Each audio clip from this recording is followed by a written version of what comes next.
Hello students, आज की class में हम आपको कक्षा 10 की विज्ञान एनसीईआरटी प्रकाशन की पाठ 3 पढ़ाएंगे, जिसका नाम है धातु एवं अधातु।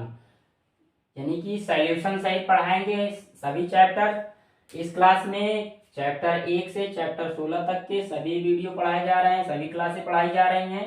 तो आप चैनल को लाइक, शेयर एंड सब्सक्राइब करें। आपका पाठ तीसरा है, जिसका नाम है धातु एवं अधातु। इस पाठ के प्रश्नोत्तर संख्या है, प्रश्न नंबर पहला पॉइंट है। इसका पहला प्रश्न है, ऐसी धातु का उदाहरण दीजिए जो कमरे के ताप पर द्रव होती है। पॉइंट सेकंड है, चाकू से आसानी से काटा जा सकता है। पॉइंट थर्ड है, ऊष्मा की सबसे अच्छी चालक होती है। पॉइंट फोर है, ऊष्मा की कुचालक होती है। प्रश्न नंबर पहले में दिए हैं 4 पॉइंट, जिनमें से अलग अलग पूछा जा रहा है। पहले पॉइंट में पूछा जा रहा है कमरे के ताप पर द्रव होती है। पॉइंट सेकंड कह रहा है चाकू से आसानी से काटा जा सकता है। पॉइंट तीसरा है ऊष्मा की सबसे अच्छी चालक होती है। पॉइंट चौथा है ऊष्मा की कुचालक होती है। आपका प्रश्न पहला का पॉइंट फर्स्ट है उत्तर, जिसमें दिया है पारा, यानी कि कमरे के ताप पर द्रव होती है। तो पॉइंट फर्स्ट में क्या लिखेंगे? पारा कमरे के ताप में द्रव होती है। प्रश्न दूसरा था आपका पॉइंट सेकंड, चाकू से आसानी से काटा जा सकता है। इसको किसको चाकू से आसानी से काटा जा सकता है? तो सोडियम को आसानी से चाकू से काटा जा सकता है। पारा का प्रतीक क्या है? Hg। सोडियम का क्या होगा? Na। अगला पॉइंट तीसरा है ऊष्मा की सबसे अच्छी चालक होती है। तो ऊष्मा की सबसे अच्छी चालक क्या होती है? सिल्वर, चांदी। इसको किससे प्रदर्शित करते हैं? इसका प्रतीक क्या होता है? Ag। पॉइंट चौथा है आपका ऊष्मा की कुचालक होती है। ऊष्मा की कुचालक क्या होती है? पारा और सीसा ऊष्मा की कुचालक होती है। यह आपका चौथा पॉइंट है, ऊष्मा की कुचालक होती है। इसका उत्तर होगा पारा और सीसा ऊष्मा की कुचालक होती है। पारा का प्रतीक Hg और सीसा का प्रतीक क्या होगा? Pb।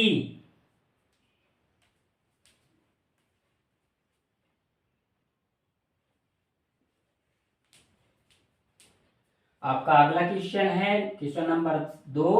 इसमें दिया है आघात, वर्ध तथा तन्य का अर्थ बताइए। इसका पॉइंट फर्स्ट लिखेंगे, धातुओं को हथौड़े से पीटकर पतली चादरों में बदला जा सकता है, इसे आघात वर्धता कहते हैं। आघात वर्धता किसे कहते हैं? यानी कि धातुओं को हथौड़े से पीटकर पतली चादरों में बदला जा सकता है, इसे आघात वर्धता कहते हैं। पॉइंट सेकंड है तन्य का मतलब है कि धातुओं को खींचकर पतले तार बनाए जा सकते हैं। तन्य का मतलब क्या होता है?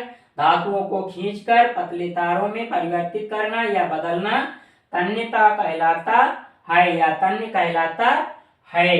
अगला प्रश्न है पॉइंट सेकेंड। इसका पहला प्रश्न है सोडियम को किरोसिन में डुबोकर क्यों रखा जाता है? इसका उत्तर होगा सोडियम बहुत क्रियाशील धातु है। अगर सोडियम को वायु में खुला छोड़ दिया जाए तो उसमें आग लग जाती है, इसलिए इसे सुरक्षित करने के लिए किरोसिन तेल में डुबोकर रखा जाता है। सोडियम बहुत ही अधिक क्रियाशील धातु होती है। अगर सोडियम को खुला छोड़ दिया जाए तो उसमें आग लग जाती है, इसलिए उसको किरोसिन के तेल में सुरक्षित रखा जाता है। यानी कि किरोसिन किसे कहते हैं? मिट्टी के तेल को किरोसिन कहते हैं। और ये जो खेल दिखाने वाले होते हैं ये मिट्टी के तेल में सोडियम रखते हैं और उसे जब खुला छोड़ देते हैं तो आग लग जाती है। इस प्रकार वो अपना कर्तव्य दिखाते हैं, जिससे लोगों को बेवकूफ बनाते हैं और लोग समझ नहीं पाते हैं कि आग कैसे लग गई, लोग उनका जादू समझते हैं, लेकिन वो सोडियम लिए रहते हैं, उसको किसी शीशी में या किसी डिब्बी में मिट्टी के तेल के अंदर रखते हैं और उसको खोल देते हैं, जिससे आग लग जाती है और कहेंगे कि ये हमारा चमत्कार है, जादू है। तो आप लोग समझ जाएं कि सोडियम से आग लग जाती है, यानी कि सोडियम को केरोसिन के तेल में रखेंगे तो आग नहीं लगेगी, और उसको बाहर केरोसिन से या मिट्टी के तेल से बाहर निकाल देंगे तो उसमें आग लग जाती है। और इस चैनल में चैप्टर 1 से चैप्टर 16 तक की विज्ञान कक्षा 10 की पढ़ाई जा रही है सॉल्यूशन सहित। तो आप चैनल को लाइक शेयर एंड सब्सक्राइब करें, और इसमें इसी चैनल पे आपको ग्रामर पूरी पढ़ने के लिए मिलेगी, जिसमें एक्टिवाइज, passivise, direct, indirect, antonym, synonyms, explain, reference और सभी टेंस पढ़े हुए हैं। तो आप लोग इंग्लिश की भी तैयारी ग्रामर की कर सकते हैं और विज्ञान की भी तैयारी कर सकते हैं इस चैनल में। इसलिए अधिक से अधिक मात्रा में शेयर करें, और शॉर्ट वीडियो में आपको कंपटीशन लेवल के इंपॉर्टेंट क्वेश्चन बताए जाते हैं।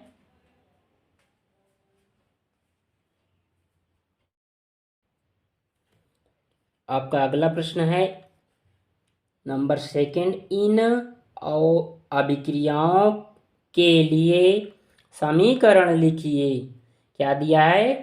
प्रश्न नंबर 2, इन अभिक्रियाओं के लिए समीकरण लिखिए। इसका पॉइंट फर्स्ट है भाप के साथ आयरन, पॉइंट सेकंड है जल के साथ कैल्शियम तथा पोटेशियम। प्रश्न नंबर 2 का पॉइंट फर्स्ट क्या है? भाप के साथ आयरन, और पॉइंट सेकंड है जल के साथ कैल्शियम तथा पोटेशियम। इसका उत्तर है पॉइंट नंबर फर्स्ट, जिसमें दिया है 3Fe प्लस 4H2O, यानी 3Fe और 4H2O को आपस में क्रिया कराने पर क्या प्राप्त होगा? Fe3O4, Fe3O4 प्लस 4H2 प्राप्त होगा। पॉइंट सेकेंड है आपका Ca प्लस 2H2O, Ca और 2H2O को आपस में क्रिया कराने पर क्या प्राप्त होगा? Ca कोष्टक के अंदर OH का होल ट्वाइस प्लस H2। इसका अगला है 2K प्लस 2H2O को आपस में मिलाने पर या क्रिया कराने पर क्या प्राप्त होगा? 2KOH प्लस H2, यानी कि इसका होगा ऊष्मीय ऊर्जा। आपका प्रश्न नंबर 3 है, इसमें दिया है A, B, C एवं D 4 धातुओं के नमूनों को लेकर एक एक करके निम्न विलयन में डाला गया।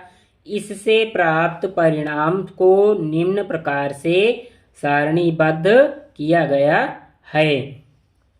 जैसे इधर दिया है, एक सारणी में धातु, दूसरे में आयरन सेकेंड सल्फेट और कॉपर सल्फेट सेकेंड, फिर है जिंक सल्फेट सेकेंड, उसके बाद दूसरी नेक्स्ट सारणी में है सिल्वर नाइट्रेट। तो इसमें कितनी लाइनें बनाना पड़ेगा आपको? कॉलम 1 2 3 4 5 कॉलम बनाएंगे, और ऊपर काले स्केच से या ब्लैक स्केच से हेडिंग ये डाल देंगे।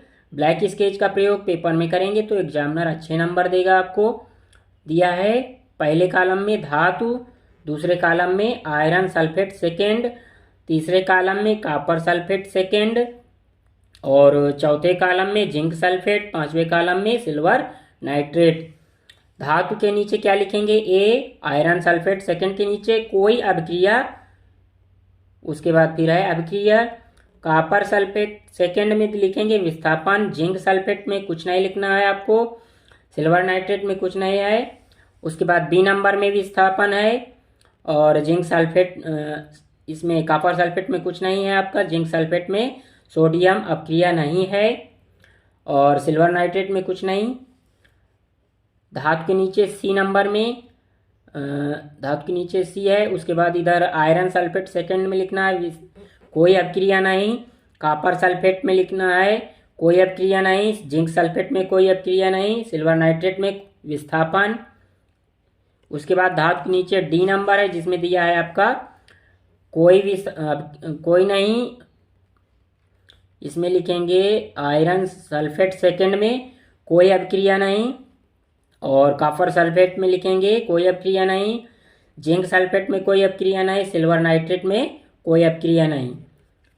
आगे आपका और प्रश्न दिया है, इस सारणी का उपयोग कर धातु, क्या दिया है, इस सारणी का उपयोग कर धातु ए कामा बी कामा सी एवं डी के संबंध में निम्न प्रश्नों के उत्तर दीजिए। क्या दिया है, इस सारणी का उपयोग कर धातु ए कामा बी कामा सी एवं डी के संबंध में निम्न प्रश्नों के उत्तर दीजिए। पॉइंट पहला दिया है, सबसे अधिक अभिक्रियाशील धातु कौन सी है। पॉइंट सेकंड है, धातु बी को कॉपर सेकंड कॉपर सल्फेट के विलयन में डाला जाता जाए तो क्या होगा। पॉइंट तीसरा है, धातु ए कामा बी कामा सी एवं डी को अभिक्रियाशीलता के घटते हुए क्रम में व्यवस्थित कीजिए। आपका उत्तर लिखेंगे, उत्तर में पॉइंट फर्स्ट डालेंगे और पहले पॉइंट का लिखेंगे, दी गई सारणी के अनुसार बी सबसे अधिक अभिक्रियाशील धातु है। उत्तर लिखने के बाद पॉइंट पहला डाल देंगे और लिखेंगे, दी गई सारणी के अनुसार बी सबसे अधिक अभिक्रियाशील धातु है।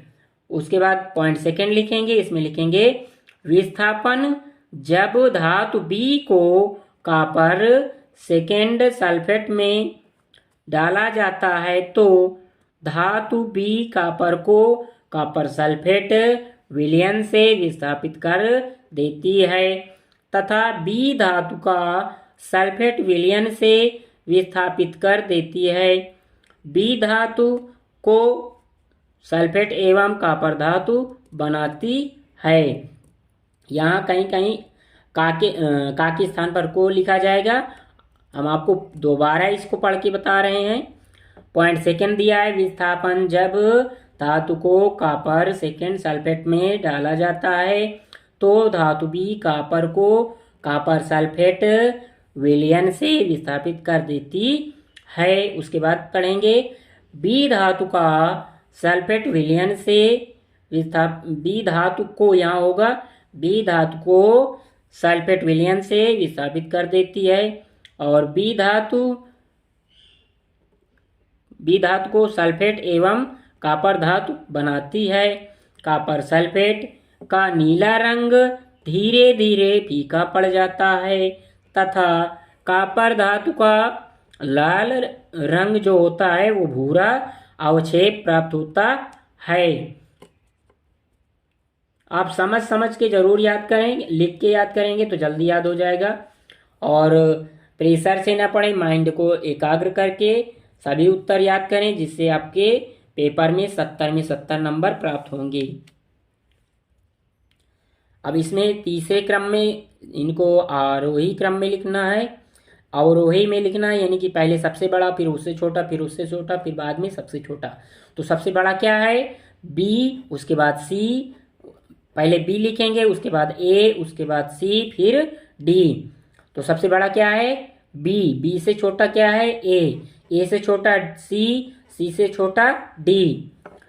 आपका प्रश्न नंबर चौथा है, अभिक्रियाशील धातु को तनु हाइड्रोक्लोरिक अम्ल में डाला जाता है तो कौन सी गैस निकलती है। आयरन के साथ तनु H2SO4 की रासायनिक अभिक्रिया लिखिए।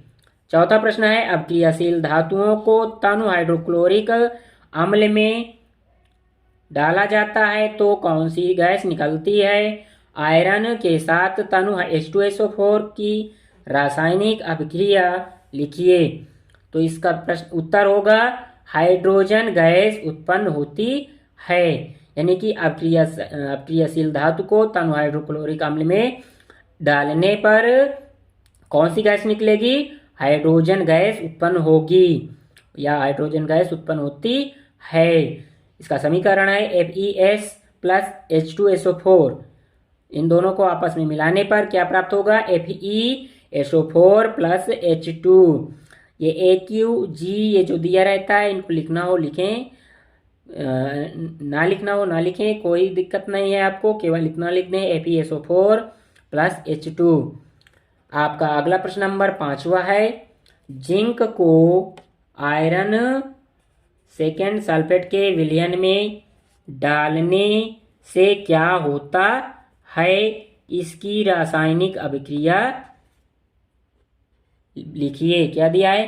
जिंक को आयरन सेकेंड सल्फेट के विलयन में डालने से क्या होता है?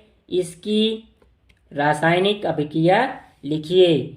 उत्तर दिया है आपका जिंक Zn आयरन Fe से अभिक्रिया। जिंक का प्रतीक क्या होता है आपका? Zn आयरन का Fe। तो क्या लिखेंगे? जिंक आयरन से अधिक क्रियाशील धातु है, अतः जिंक आयरन सल्फेट विलयन में से Fe को विस्थापित कर देता है। आपका जिंक आयरन से अधिक क्रियाशील धातु है, इसलिए सल्फेट विलयन में से Fe को विस्थापित कर देता है। इसका समीकरण है FeSO4 प्लस Zn को आपस में मिलाने पर ZnSO4 प्लस Fe प्राप्त होता है। आपका अगला प्रश्न नंबर 3 है। इसका पहला प्रश्न दिया है आपको। प्रश्न नंबर 3 का पहला प्रश्न है और पहले प्रश्न का पहला पॉइंट दिया है, सोडियम ऑक्सीजन एवं मैग्नीशियम के लिए इलेक्ट्रॉन बिंदु संरचना लिखिए। क्या दिया है? सोडियम ऑक्सीजन एवं मैग्नीशियम के लिए इलेक्ट्रॉन बिंदु संरचना लिखिए। दूसरा सेकेंड पॉइंट दिया है, इलेक्ट्रॉन के स्थानांतरण के द्वारा N2O एवं MgO का निर्माण दर्शाइए। पॉइंट थर्ड है, इन यौगिकों में कौन से आयन उपस्थित हैं? अब आपका उत्तर लिख के क्या लिखेंगे? पॉइंट फर्स्ट, सोडियम यानी कि Na में कितने इलेक्ट्रॉन है? 1। ऑक्सीजन में कितने इलेक्ट्रॉन है? 6। 2 4 6। मैग्नीशियम में कितने इलेक्ट्रॉन है? 2 या 1 2। उसके बाद पॉइंट सेकेंड लिखेंगे Na के नीचे क्या लिखेंगे? 2, 8, 1 और Na के आगे क्या लिखेंगे? एरो लगा के N पॉजिटिव, इसके नीचे 2, 8 plus Na positive plus C negative. Na positive के नीचे क्या लिखेंगे? 2, 8। नेक्स्ट लाइन में O यानी ऑक्सीजन, O में कितने इलेक्ट्रॉन है? 6। 2 2 4 2 6। इसके नीचे क्या लिखेंगे? 2, 6 प्लस 2C निगेटिव। उसके बाद क्या लिखेंगे? एरो लगा के ऑक्सीजन में कितने इलेक्ट्रॉन हो जाएंगे? 8। 2 4 6 8। 8 इलेक्ट्रॉन हो जाएंगे आपके ऑक्सीजन में और 2 निगेटिव लिख देंगे। उसके नीचे ऑक्सीजन के लिखेंगे 2, 8। नेक्स्ट लाइन से लिखेंगे Na प्लस O में कितने इलेक्ट्रॉन है आपके? 2 4 6। 6 इलेक्ट्रॉन है आपके ऑक्सीजन में और एरो लगा के क्या लिखेंगे? Na2 पॉजिटिव प्लस O की पावर 2 निगेटिव। O में कितने इलेक्ट्रॉन दर्शाएंगे? 8। 2 4 6 8 इलेक्ट्रॉन दर्शाएंगे। नेक्स्ट लाइन से लिखेंगे Mg के नीचे क्या लिखेंगे? 2, 8, 2 और एरो लगा के क्या लिखेंगे आगे? Mg की पावर 2 पॉजिटिव। Mg के नीचे 2, 8 लिख देंगे प्लस 2C निगेटिव लिख देंगे। नेक्स्ट लाइन से O plus 2C negative. O के नीचे 2, 6 लिखेंगे, एरो लगा के O की पावर 2 निगेटिव लिख देंगे और इसके नीचे क्या लिखेंगे? 2, 8। नेक्स्ट लाइन में लिखेंगे Mg प्लस O में कितने इलेक्ट्रॉन है? 6। 2 4 6 एरो लगा के लिखेंगे Mg की पावर 2 पॉजिटिव प्लस ऑक्सीजन में कितने इलेक्ट्रॉन है? यहाँ यहाँ 8 इलेक्ट्रॉन दर्शाए जाएंगे और पावर में 2 निगेटिव दर्शाया जाएगा। पॉइंट अगला है इसका तीसरा पॉइंट, जिसमें दिया है Na2O यौगिक में Na पॉजिटिव आयन तथा O⁻² निगेटिव आयन है। फिर लिखेंगे MgO यौगिक में Mg⁻² पॉजिटिव आयन तथा O⁻² निगेटिव आयन है। पॉइंट तीसरे में लिखेंगे Na2O यौगिक में Na पॉजिटिव आयन तथा O⁻² निगेटिव आयन है। MgO यौगिक में Mg⁻² पॉजिटिव आयन तथा O⁻² निगेटिव आयन है। आपका अगला प्रश्न है प्रश्न नंबर दूसरा, जिसमें दिया है आयनिक यौगिकों का गलनांक उच्च क्यों होता है। तो क्या लिखेंगे, आयनिक यौगिकों का गलनांक उच्च क्यों होता है।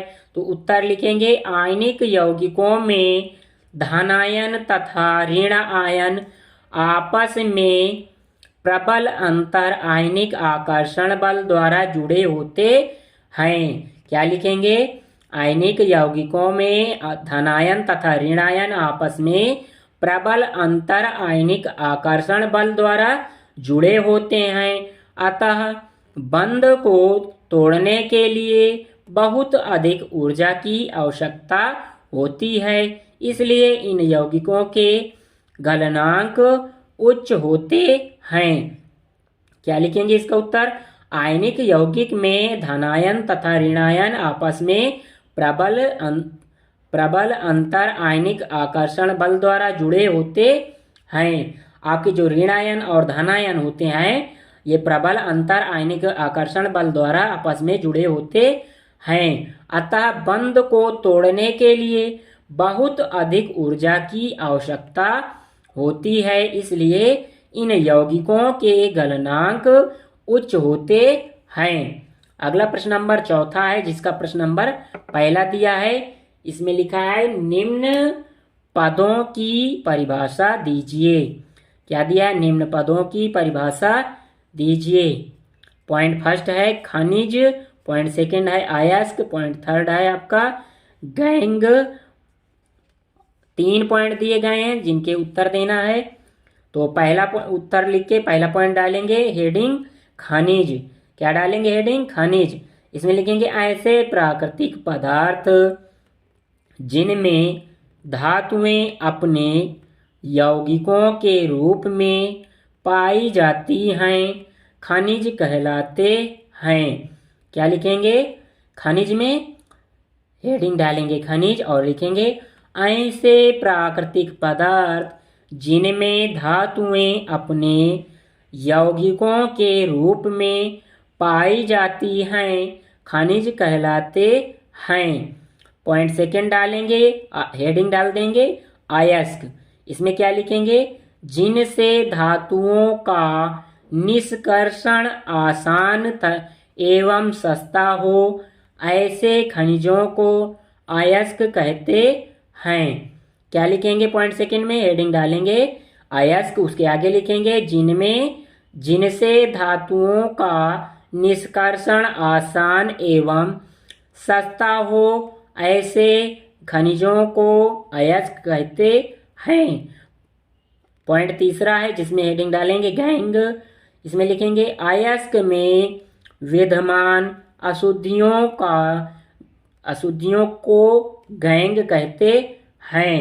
क्या लिखेंगे, अशुद्धियों को क्या लिखेंगे, अशुद्धियों को गैंग कहते हैं। अयस्क में विद्यमान अशुद्धियों को गैंग कहते हैं।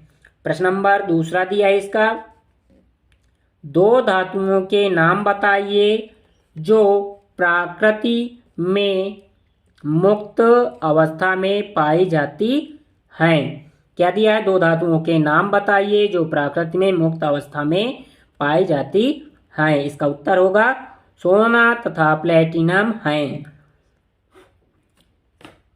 ऐसी 2 धातुएं कौन सी हैं, सोना तथा प्लेटिनम 2 धातुएं हैं जो प्रकृति में मुक्त अवस्था में पाई जाती हैं। अगला प्रश्न है, धातु को उसके ऑक्साइड से प्राप्त करने के लिए किस रासायनिक प्रक्रम का उपयोग किया जाता है?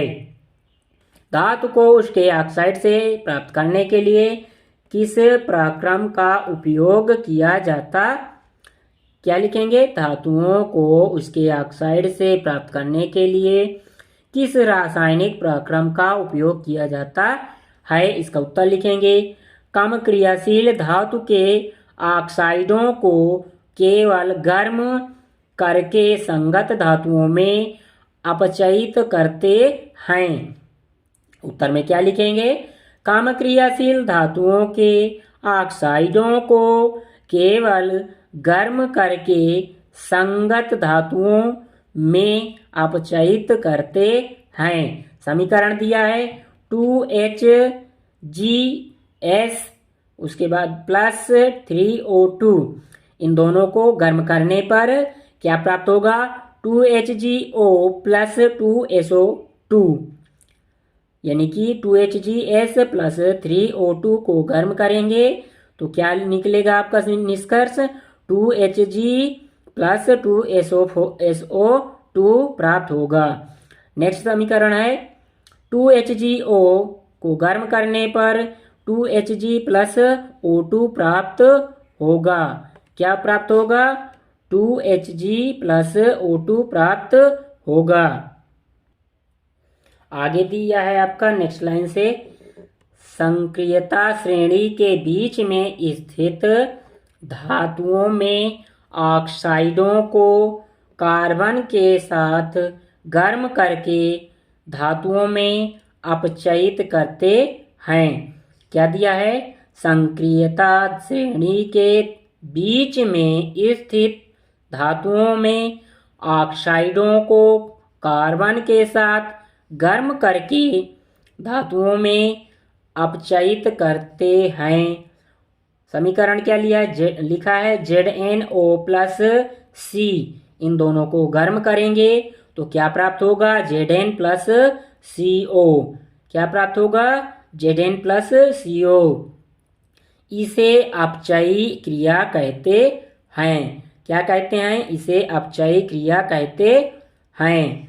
आपका नेक्स्ट प्रश्न है 5वां, जिसका पहला प्रश्न है, जिंक, मैग्नीशियम एवं कॉपर के धात्विक ऑक्साइडों को निम्न धातुओं के साथ गर्म किया गया। आपका सारणी दिया है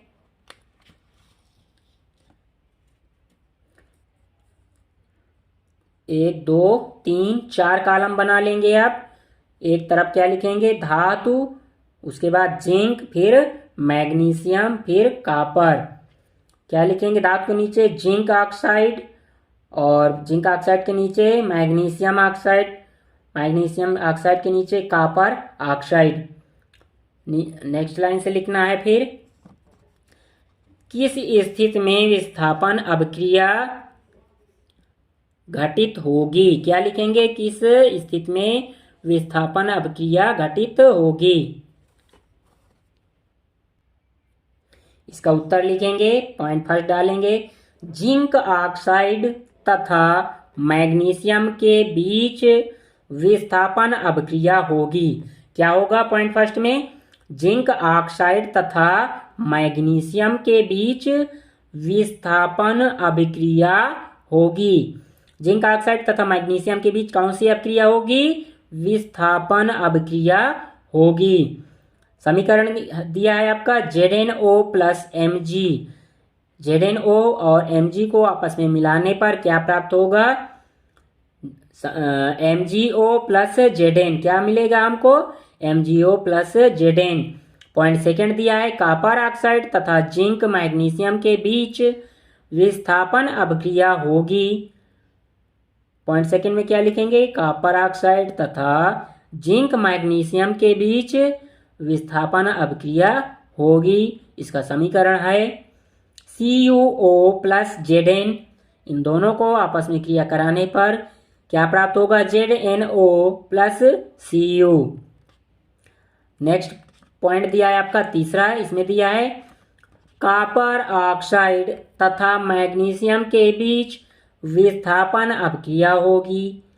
और इसका समीकरण क्या दिया है, CuO प्लस Mg आपस में क्रिया कराने पर, CuO को Mg के साथ क्रिया कराने पर क्या प्राप्त होगा, Cu प्लस MgO। क्या प्राप्त होगा, Cu प्लस MgO। नेक्स्ट प्रश्न आपका दिया है दूसरा नंबर, कौन सी धातु आसानी से संक्षारित नहीं होती है। क्या लिखा है, कौन सी धातु आसानी से संक्षारित नहीं होती है। क्या लिखेंगे इसका उत्तर, गोल्ड तथा प्लेटिनम आसानी से संक्षारित नहीं होती हैं। कौन सी प्रश्न पूछेगा, कौन सी धातु आसानी से संक्षारित नहीं होती है, तो इसका उत्तर लिख देंगे गोल्ड तथा प्लेटिनम, यानी कि सोना तथा प्लेटिनम धातु आसानी से संक्षारित नहीं होती हैं। प्रश्न नंबर तीसरा दिया है,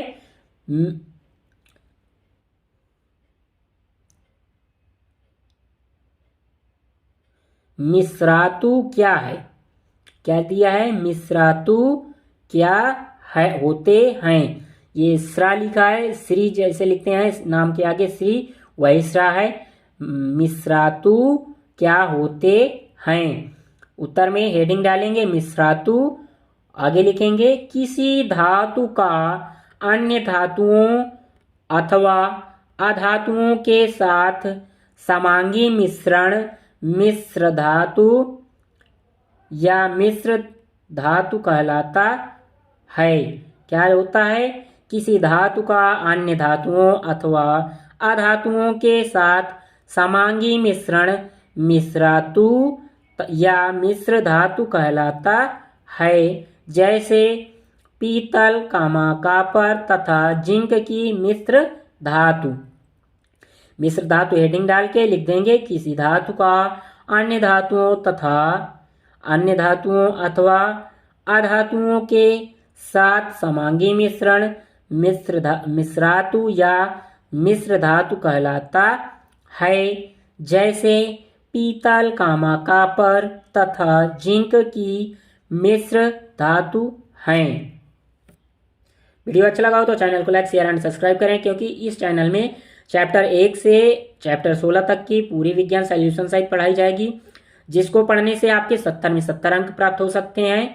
और इसको समझ के याद करें, प्रेशर माइंड में ज़्यादा ना दें, शांत माहौल में बैठ के सुबह बैठ के याद करें, जिससे सुबह माइंड फ्रेश रहता है और आपको आसानी से याद हो जाएगा। और पूरी ग्रामर आपकी टेंस से पढ़े हुए हैं और active voice, passive wise, direct indirect इसी चैनल पे आपको उपलब्ध हैं। तो आप चैनल को अधिक से अधिक मात्रा में शेयर करें। और शॉर्ट वीडियो में आपके एसएससी और सभी कंपटीशन विभाग के इम्पोर्टेंट क्वेश्चन बताए गए हैं शॉर्ट वीडियो में, तो आप चैनल को देखते रहें, पूरी वीडियो देखें और शेयर भी करें। वीडियो देखने के लिए धन्यवाद।